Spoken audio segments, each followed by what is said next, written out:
할렐루야. 2022년 신년 첫 주일입니다.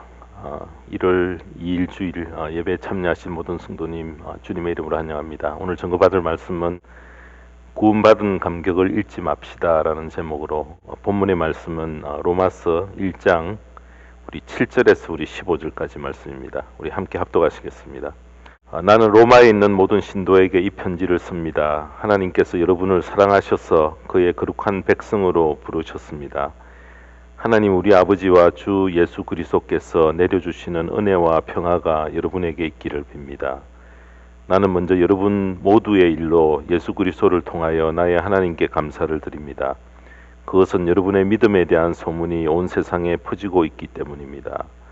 하나님은 내가 그 아들의 복음을 전하는 일로 중심으로 섬기는 분이시기에 내 마음속을 알고 계십니다. 나는 기도할 때마다 언제나 여러분을 생각하며 어떻게 해서든지 하나님의 뜻으로 여러분에게 갈 수 있는 좋은 길이 열리기를 간구하고 있습니다.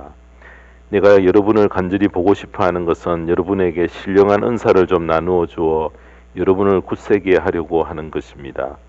이것은 내가 여러분과 함께 지내면서 여러분과 내가 서로의 믿음으로 서로 격려를 받고자 하는 것입니다. 형제자매 여러분, 여러분은 이것을 아시기 바랍니다. 나는 여러분에게 가려고 여러 번 마음을 먹었으나 지금까지 길이 막혀서 뜻을 이루지 못하였습니다. 나는 다른 이방 사람들 가운데서도 열매를 거둔 것과 같이 여러분 가운데서도 그것을 좀 거두려고 했던 것입니다. 나는 그리스 사람에게나 미개한 사람에게나 지혜가 있는 사람에게나 어리석은 사람에게나 다 빚을 진 사람입니다. 그러므로 나의 간절한 소원은 로마에 있는 여러분에게도 복음을 전하는 일입니다. 아멘. 네, 오늘 이 본문 가지고 구원받은 감격을 잃지 맙시다 라는 제목으로 말씀을 전합니다. 새 신년 첫 주일을 맞이하여서 성도님의 가정에 하늘 복이 넘치기를 간절히 기원합니다. 우리가 신앙생활을 하면서 늘 확인해야 할 한 가지가 무엇인가? 바로 내 안에 구원받은 감격이 어떤가, 잘 유지되고 있는가, 바로 그것을 확인하는 일입니다. 나의 어떤 노력이나 수고의 대가로 구원을 얻었다면은 그래도 여러분 그 희생 때문에 귀하게 여기고 또 늘 기억을 하지만은 이 우리의 구원이 나의 수고나 노력 때문이 아니고요. 전적으로 하나님의 은혜로 구원을 공짜 선물로 우리가 받았기 때문에 여러분 시간이 조금 지나면 쉽게 잊어버리고 구원의 감격을 유지하기가 힘들기 때문에 늘 확인이 필요합니다. 자, 그 구원의 감격이 있을 때에 우리는 진정으로 신앙인다운 그런 삶을 계속 유지해 갈 수가 있습니다. 그리고 그 구원의 감격은 아무리 힘들고 어려운 그런 환경 가운데서도 우리의 입에 찬송이 터지게 만들고요. 또 감사의 말이 계속 이어지게 하고 시련을 극복할 수 있는 힘을 우리에게 공급해 줍니다. 그래서 20세기의 최고 부흥사역자였던 빌리그리암 목사님은 이런 말씀을 남겼습니다. 만약 사람들이 주님의 십자가를 통하여 자신의 죄가 용서받았다는 그 감격 속에서 살아간다면 세계 정신병 환자의 90%, 깨어져 가는 가정의 90%, 그리고 부정적인 사회 문제의 90%는 당장 해결될 것이다. 이렇게 하나님 말씀하셨습니다. 왜 우리가 걱정에 휩싸여 어쩔 줄 모르며 고통받는지 아십니까? 구원받은 그 감격을 잃어버렸기 때문에 그렇습니다. 왜 우리가 세상의 물질적인 탐욕의 노예가 된 채 늘 우리가 그렇게 살아가야 되는지 아십니까? 우리 안에 구원의 감격이 점차 약해졌기 때문에 그렇습니다. 왜 신앙생활 잘하는 성도님의 가정에 행복이 점점점 사라지는지 아십니까? 구원의 감격을 잃어버렸고 습관적인 그런 신앙생활에 빠져버렸기 때문에 그렇습니다. 또 왜 우리의 직장생활이 힘들고 고달픈지 아십니까? 구원의 감격을 예배당에 떼놓고 따로 살기 때문에 그렇다는 것입니다.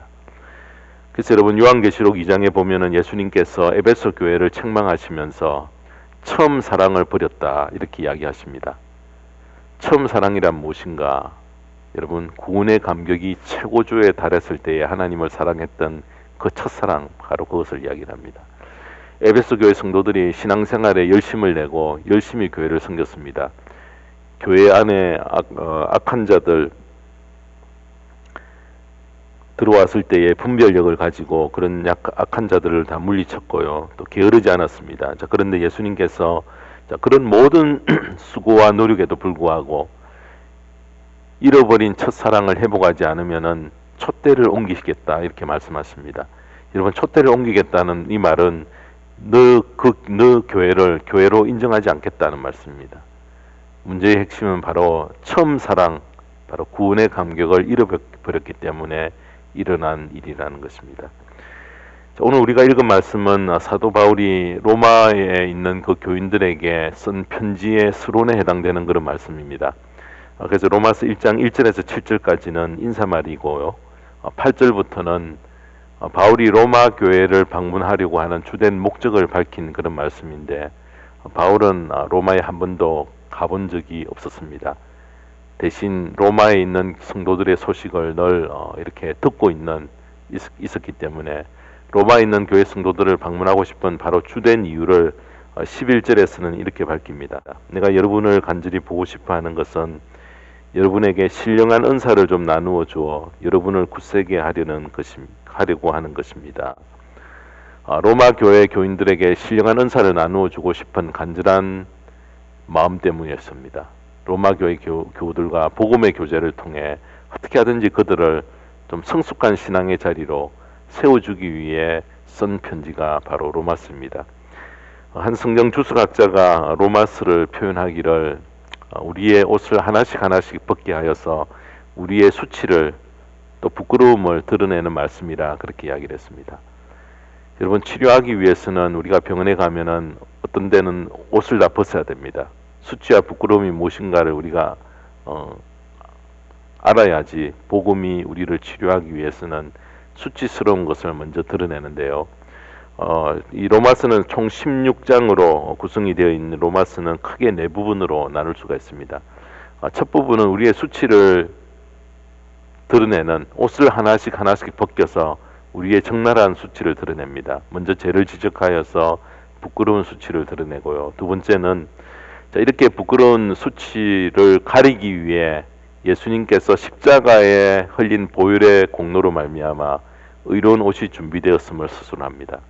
세 번째는 이 땅에 오신 이 예수 그리스도를 받아들이면은 성령께서 내 안에 들어오셨어요. 특별히 로마서 8장을 보면 성령이 함께하는 삶에 대해서 구체적으로 우리에게 설명해주고, 마지막 네 번째는 우리를 그의 제단 위에 올려 거룩한 산제물 되는 삶을 살도록 권하는 내용으로 로마서 전체가 구성이 되어 있다라고 생각하면 됩니다. 그래서 로마서가 때로는 좀 읽기에 어려운 그런 말씀이지만은 이 네 부분을 머리에 염두에 두고 로마서를 읽어가면은 그렇게 어렵게 보이던 말씀이 쉽게 이해가 됩니다. 수페너라는 신학자는 성경 전체를 반지로 생각할 때에 로마서는 그 반지 중심에 박혀 있는 보석에 해당된다 이렇게 말을 했습니다. 그래서 위대한 신앙의 업적을 남긴 분들은 거의 모두가 바로 이 로마서에 있는 말씀을 통해서 깨어지고 그들의 삶이 바뀌어졌다는 것입니다. 15세기 종교개혁을 이끌었던 마틴 루터는 1515년 11월 3일부터 약 1년간 비덴베르크 대학 성서학 교수로 로마서를 강의를 했습니다. 이 강의를 하는 동안 복음의 핵심을 깨닫고 마음이 뜨거워서 견딜 수가 없었다 이렇게 이야기를 합니다. 당시에 그를 사로잡았던 말씀이 로마서 1장 17절 말씀입니다. 그 말씀을 보면 하나님의 의가 복음 속에 나타납니다. 이 일은 오로지 믿음에 근거하여 일어납니다. 이것은 성경에 기록한 바 의인은 믿음으로 살 것이다 한 것과 같습니다. 여러분, 당시에 캐톨릭의 구원가는 믿음과 선한 행위가 함께 따라야 구원을 받을 수 있다 이렇게 주장을 했습니다. 근데 로마서는 오직 구원은 믿음 하나뿐이라 이렇게 이야기를 합니다. 캐톨릭의 잘못된 구원관을 성경에서 1500년 만에 찾아내었던 분이 바로 마틴 루터였습니다. 그래서 17절에 의인은 믿음으로 살 것이다. 이 한 구절의 말씀은 종교개혁을 시작해 만든 이 말씀을 근거로 95개조 항의문을 붙이고 끝까지 복음의 진리를 밝히기 위해 싸웠던 분이 바로 루터였습니다. 루터뿐만 아니라 장로교 교리의 기초를 세웠던 칼빈도 로마서에서 강력한 힘을 얻었습니다. 모든 출발이 하나님의 주권에서 시작되는 것을 로마서 11장 36절에서 깨닫게 되었습니다. 그래서 만물이 그에게서 나고 그로 말미암아 있고 그를 위하여 있습니다. 그에게 영광이 세세에 있기를 빕니다. 아멘. 바로 이 말씀이 장로교 교리의 핵심인 절대 주권 교리의 기초가 되었던 그런 구절입니다. 루터와 칼빈 이전의 인물로 기독교의 은총 교리를 세웠던 인물로 평가되는 어거스틴은 자신의 정욕을 다스리지 못하고 깊은 슬럼프에 빠져 있을 때에 집 밖에 놀던 어린 아이들이 이런 노래를 부릅니다. 톨레레게 톨레레게. 그 뜻이 무엇인가 하면은 집어들고 읽으라 집어들고 읽으라. 자, 그때의 성경을 펼쳤을 때에 로마서 13장 13절 말씀이었습니다. 낮에 행동하듯이 단정하게 행합시다. 호사한 연애와 술취함, 음행과 방탕, 싸움과 시기에 빠지지 맙시다. 라는 이 로마서 말씀 때문에 자, 그는 회심하고 하나님 앞에 돌아와서 새 삶을 시작할 수 있는 그런 기회를 얻었던 것입니다. 자, 이와 같이 로마서는 어거스틴을 변화시켰고요. 또 루터와 칼빈을 변화시켰으며 자, 그로부터 200년 후에 요한 웨슬레까지 변화시킨 말씀인데 자, 이 편지를 로마에 있는 성도들에게 보내된 동기를 밝혀주는 말씀이 바로 오늘 우리가 읽었던 본문의 말씀입니다. 로마 교인들이 복음은 받았지만은 구원의 감격을 누리지 못하고 복음의 능력을 모르는 가운데 신앙생활하고 있다는 안타까운 소식을 들었기 때문에 그렇습니다. 교회는 열심히 출석은 하지만은 영적 체험이었고 간절함이 없었습니다. 여러분, 이런 현상은 제가 지금도 똑같이 우리 모든 시대에 항상 일어나는 그런 일들입니다. 자, 그래서 하나님은 이사야 선지자를 통해서 이사야 1장 11절 12절에 이렇게 말씀합니다. 주님께서 말씀하신다. 무엇하러 나에게 이 많은 재물을 바치느냐. 나는 이제 수장의 번제물과 살찐 짐승의 기름기가 지겹고 나는 이제 수송아지와 어린 양과 숫염소의 피도 싫다. 너희가 나의 앞에 보이러 오지만 누가 너희에게 그것을 요구하였느냐. 나의 뜰만 밟을 뿐이다. 무엇을 책망하십니까? 형식과 의식뿐인 제사를 하나님이 싫어하시고요. 너 중심 마음 좀 달라. 여러분, 그것을 원하십니다. 우리가 새로운 한 해를 시작하면서 자신을 깨워 우리가 형식적인 그런 신앙생활을 좀 청산하고요. 늘 1년 내내 살면서 구원의 감격을 누리며 승리하는 새해가 되도록 우리가 우리 자신을 깨워가야 되겠습니다. 자, 그러면은 당시에 로마에 살고 있던 교인들의 신앙이 정말 형편없었는가? 6절에서 8절을 보면 그렇지 않았습니다. 6절에 보면은 예수 그리스도의 부르심을 받은 사람들이 되었습니다. 또 7절에 보면은 하나님께서 여러분을 사랑하셔서 그의 거룩한 백성으로 부르셨습니다. 또 8절에 보면은 여러분의 믿음에 대한 소문이 온 세상에 퍼지고 있기 때문입니다. 여러분, 이 정도 수준이면은 나쁘지 않습니다. 비난받아야 할 정도가 아니라는 것입니다. 좋은 소문이 났지만은 바울이 왜 그들을 찾아가서 꼭 만나야 될 필요를 느꼈을까요? 자, 그들에게 구원의 감격을 새롭게 세워줘야 할 필요를 강하게 느꼈기 때문에 그렇습니다. 본문을 통해서 바울은 구원의 감격 가운데 살 때에 얻을 수 있는 세 가지의 유익한 것을 우리에게 제시합니다. 자, 첫 번째로 구원의 감격 가운데 살면은 신령한 은사에 참여케 하여서 신앙을 굳건하게 세워준다는 것입니다. 11절 말씀입니다. 11절에 보시면요. 내가 여러분을 간절히 보고 싶어하는 것은 여러분에게 신령한 은사를 좀 나누어 주어 여러분을 굳세게 하려고 하는 것입니다. 신앙을 견고하게 세워줄 비결을 11절이 밝히는데 신령한 은사가 신앙생활에 자리를 잡을 때 가능하다. 여러분, 신령한 은사라고 이렇게 하면은 표현이 굉장히 어렵고 좀 우리가 개념이 명확하지 않는데 쉽게 표현하면은 받은 은사에 따라서 봉사하고 헌신에 참여하는 바로 그 귀한 신앙을 말을 합니다. 로마교회 교인들은 교회에 열심히 출석은 했지만은 신령한 은사에 참여하는 것을 전혀 모르고 신앙생활을 했다는 것입니다. 교회 출석은 했지만은 봉사와 은사에 따라서 헌신하는 그런 생활이 없으면은 신앙생활의 중심을 잡지 못하고 기쁨을 잃고 결국 우왕좌왕하여서 낭비된 신앙의 자리로 빠져버리게 된다는 것입니다. 바울이 로마 교회에 가기를 간절히 원했던 바로 이유는 신령한 은사와 담을 쌓고 신앙생활하던 이 로마 교회 성도들을 일깨우기 위해서였습니다. 여러분, 교회 안에 사랑의 헌신자들이 많이 일어나야 합니다. 성도의 기도로 병고침의 기적도 경험을 해야 되고요. 하나님의 뜻대로 우리가 열심히 살았더니 내려주신 것 축복의 간증도 많아야 합니다. 또 가르치는 은사를 가진 분은 은사에 따라서 교사의 역할을 충분히 잘 감당해야 합니다. 은밀히 구제에 참여하여서 하나님께 자신의 삶을 드리는 그런 성도도 많아야 합니다. 또 주님이 보여주신 섬김의 자치를 따르는 신실한 일꾼이 많아서 주변에 있는 성도들을 깨우고 그들도 함께 동참하게 하는 그런 은혜의 역사들이 교회 안에는 일어나야 된다는 것입니다. 여러분, 주님의 직업은 유능한 목수였는데 목수로서의 삶을 마감하지 않았지 않습니까? 또 바울은 유능한 천막 만드는 기술자였습니다.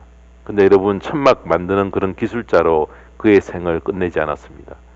베드로는 갈릴리 바다의 유능한 어부였지만 그리스도를 증거하는 귀한 제자로, 도구로, 사도로 쓰임을 받았습니다. 또 루디아라는 연약한 여자는 하나님의 사랑을 공급하는 도구로 교회를 개척하는 일에 어떻게 하든지 자신이 쓰임을 받으려고 자신의 모든 받은 것들을 거기에 투자하며 하나님의 신령한 은사에 참여하고 경고하고 흔들리지 않는 그런 삶을 삶으로 그의 삶을 마감할 수 있었다는 것입니다. 사랑하는 성도 여러분, 하나님은 우리 모두가 유능한 사업가로 생을 마치기를 원하지 않으시고요. 또 여러분이 유능한 직장인으로 생을 마치는 것이 꿈이 되어서는 안 된다는 것입니다. 신령한 은사를 찾아 행하기 위해서 우리가 가장 필요한 것은 내가 구원의 감격 가운데 살고 있는가, 구원의 감격이 있는가 없는가 항상 우리는 살펴야 된다는 것입니다. 내가 구원의 감격 가운데 살면은 신령한 은사를 행하여 복음의 능력을 체험하는 헌신된 삶을 반드시 찾아가게 만든다는 것입니다. 그러면은 허망하고 흔들리고 자신 없던 여러분의 삶이 점점 견고히 세워지는 것을 느끼게 되어집니다. 구원받은 감격 가운데 살면 나를 견고하게 만들고 나의 자리를 지켜갈 수 있다는 것입니다. 바울이 로마 교회를 생각할 때에 안타까운 한 가지는 뭔가 간절히 로마 교회를 방문하려고 했던 첫 번째 이유는 무엇인가? 내가 가서 날마다 구원받은 감격 가운데 신앙생활하여서 신령한 은사를 행하는 이 축복이 얼마나 귀한 것인가라는 것을 그들에게 세워주기 위해서였습니다. 사랑하는 여러분, 우리 모두가 구원받은 감격 가운데 신앙생활하여서 신령한 은사를 행하는 귀한 축복의 자리에 이것을 나의 것으로 삼는 저와 모든 성도님의 복된 새해가 되기를 주님의 이름으로 축원합니다. 두 번째로 구원받은 감격 가운데 있으면은 12절입니다. 구원의 감격 가운데 있으면은 피차 아니하는 그런 세계를 누려갈 수 있다는 것입니다. 12절에 보시면은 이것은 내가 여러분과 함께 지내면서 여러분과 내가 서로의 믿음으로 서로 격려를 받고자 하는 것입니다.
헨리 나우엔이라는 분은 1932년도에 네덜란드에서 태어났습니다.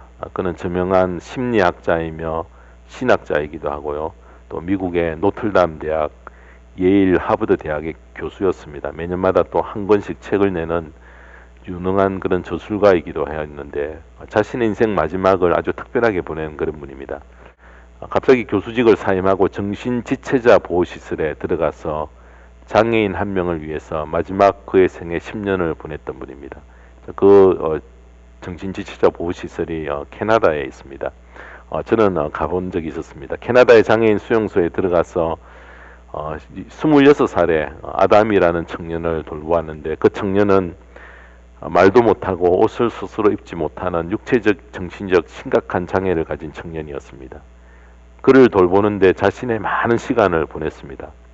매일 아침 일어나서 면도를 해주고 또 머리를 감겨주고 이를 닦고 화장실에 데려가서 데려오고 식사 전에 스푼을 그의 입에 가져가도록 돕는 일을 하는데 매일 아침 2시간씩이나 시간을 들였다는 것입니다. 대학 교수였던 분이 왜 그런 일을 찾아가서 하는가 의문을 주변에서 제기하는 사람들이 많았습니다. 그분들을 향해서 나우에는 이렇게 답을 합니다. 나는 어떤 것도 아담에게 주지 않았습니다. 오히려 도움을 받은 쪽은 나 자신입니다. 라고 그는 말합니다. 아담이라는 26살 장애자 청년을 통해서 영적인 심각한 장애를 가진 자신을 하나님이 어떻게 사랑하셨는가에 대해서 배우고 깨달았다라고 그렇게 고백합니다. 헨리 나우에는 자신이 아담이라는 청년을 돌보면서 자신에 대해서 하나님이 얼마나 답답해 하실까, 오히려 더 큰 위로와 만족을 그 속에서 얻었다는 것입니다. 이런 깨달음은, 또 이런 기쁨은 복음 안에서만 누릴 수 있는 특권이라는 것입니다. 바울은 말하기를 내가 여러분과 함께 지내면서 여러분과 내가 서로의 믿음으로 서로 격려를 받고자 하는 것입니다. 라고 분명히 말합니다. 바른 복음에 참여하면은 서로 안위하고 서로를 위로하는 바로 그 자리에 분명히 나가게 된다는 것입니다. 자기 것을 주면서 오히려 위로를 받고요. 희생을 당하면서도 오히려 더 사랑할 수 있고, 손해를 보면서 오히려 기뻐할 수 있는 피차 안위의 관계를 회복할 수 있는 것이 구원의 감격 가운데 있는 성도들에게 하나님이 내려주시는 귀한 보너스라는 것입니다. 여러분, 오늘날 우리의 신앙이 너무나 이기적입니다. 자기중심적이고 유익이 없으면 피해버리고 무시해버리고 아주 계산적입니다. 우리가 구원의 감격 가운데 있어서 복음의 능력을 힘입고 피차 안위를 주고받아서 사랑의 공동체가 되는 이 귀한 기적이 새해에는 우리 복음장로교회 안에서 일어나게 되기를 주님의 이름으로 축원합니다. 마지막 세 번째로 구원의 감격 가운데 있으면은, 구원의 감격 가운데 있으면 뿌리 내린 그 복음은 반드시 귀한 열매를 맺는다. 13절입니다. 13절에 보시면요, 형제자매 여러분, 여러분은 이것을 아시기 바랍니다. 나는 여러분에게 가려고 여러 번 마음을 먹었으나 지금까지 길이 막혀서 뜻을 이루지 못하였습니다. 나는 다른 이방 사람들 가운데서도 열매를 거둔 것과 같이 여러분 가운데서도 그것을 좀 거두려고 했던 것입니다. 여러분, 열매라고 할 때 어떤 열매를 말합니까? 내적으로는 하나님의 사람으로 점점 우리가 변화되어져 가는 것이고, 외적으로는 전도의 열매를 맺는 것을 우리가 말할 수 있습니다. 자, 그러므로 만약 교회 안에 사람이 변화되는 일도 일어나지 않고 또 전도의 열매를 맺지 못한다고 하면은 바울의 방문이 꼭 필요한 그런 교회입니다. 복음이 뿌리를 잘못 내려 구원의 감격이 약화되어 있다는 그런 증거라는 것입니다. 바울이 로마에 가기를 심히 원했던 것은 바로 열매를 맺으려는 그런 간절함이 그 속에 일어났기 때문에 그렇습니다. 근데 바울이 로마로 가는 것은 바로 당시에 사자의 입으로 들어가는 것과 같이 위험하다, 그렇게 말할 수 있습니다. 순교의 길이었습니다. 환난과 죽음이 기다리는 로마를 향해 그는 열매를 맺기 위해 끝까지 갔다는 것입니다. 무슨 소원을 두고 갔습니까? 복음의 능력을 그들에게 다시 일깨워주 아무쪼록 그들 가운데서 열매를 맺게 하기 위해서 기꺼이 로마로 가는 것을 피하지 않았습니다. 그런데 하나님은 바울을 로마에 들어가게 하실 때에 좀 여건과 환경을 조성해 주지 않으셨습니다. 바울을 좀 개선장군과 같이 환영하는 분위기 가운데서 로마에 들여보내지 않으시고요.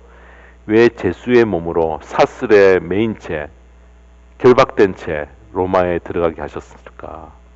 자, 이것을 통해서 기독교가 어떤 종교인가를 드러내어주며 기독교의 열매는 어떻게 맺게 되는가를 우리에게 보여줬습니다.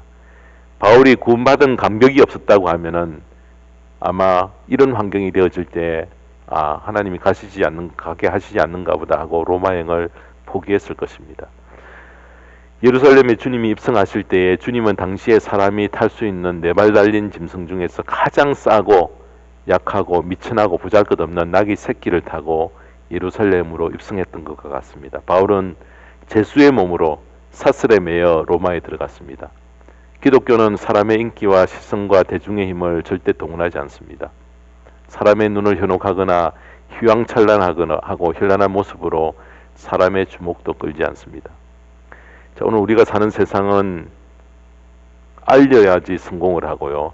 자기 PR 시대에 저희들이 살고 있습니다. 그러나 하나님은 언제나 큰 열매를 맺으실 때에 은밀하고 낮고 천한 모습으로 이 땅에 주님이 오셨던 것처럼 자신을 부인하고 자신을 그리스도의 십자가에 못 박을 수 있는 희생을 각오하고 따라간 자들을 통해 영광을 드러내시고 열매를 맺으셨다는 것입니다. 자, 이것은 기독교 안에 숨겨져 있는 비밀입니다. 눈으로 볼 수 없습니다. 복음의 능력을 맛본 자에게 심령에서 심령으로 전달되는 영적인 비밀입니다. 사랑하는 성도 여러분, 자, 우리가 구원의 감격 가운데 바른 복음에 우리가 서 있으면은 반드시 복음의 능력이 나의 삶에 나타납니다. 복음의 능력이 나의 삶에 나타나지 않는 것은 내가 복음을 외면하고 있든지 잘못된 복음에 치우쳐 서 있다는 것입니다. 사랑하는 성도 여러분, 우리의 삶이 복음 위에 굳건히 서 있어서 구원의 감격을 잃지 않고 계속 이 한 해 동안 지속함으로 말미암아 우리도 신령한 은사에 적극적으로 참여하여 나의 몸을 드리고 또 피자 아니의 세계를 함께 누리며 많은 성도들을 위로하고 격려하고 또 많은 열매를 맺어 귀한 축복이 이 신년 새해에 펼쳐지기를 복음 장로교회 안에서 넘치기를 주님의 이름으로 간절히 축원합니다. 기도하겠습니다. 하나님 아버지 감사합니다. 신년 첫 주일 우리가 무엇보다도 한 해를 살면서 내 속에 구원의 감격이 식지 않도록 하나님 아버지 이 공동체 속에서 신령한 은사에 참여하는 헌신과 봉사가 우리에게 많게 하시고 또 모든 성도님이 피차 아니하는 기쁨을 우리 속에서 누리게 하시고 많은 열매를 맺는 새해가 되도록 우리의 마음을 주장하시고 우리에게 합당한 환경을 허락해 주시옵소서. 하나님 아버지 오늘 신년 첫 주 예배에 참여하신 모든 성도님 한 분 한 분 위에 하나님의 거룩한 영이 임재하셔서 이 한 해를 사는 동안 구원의 감격이 점차 넘쳐서 잃지 않고 항상 성령께서 우리의 삶을 동행해 주시며 살아갈 수 있는 저희들의 복된 생애가 되어줄 수 있도록 은혜를 내려 주시옵소서. 감사드리며 우리 주 예수 그리스도의 이름으로 기도드리옵나이다. 아멘.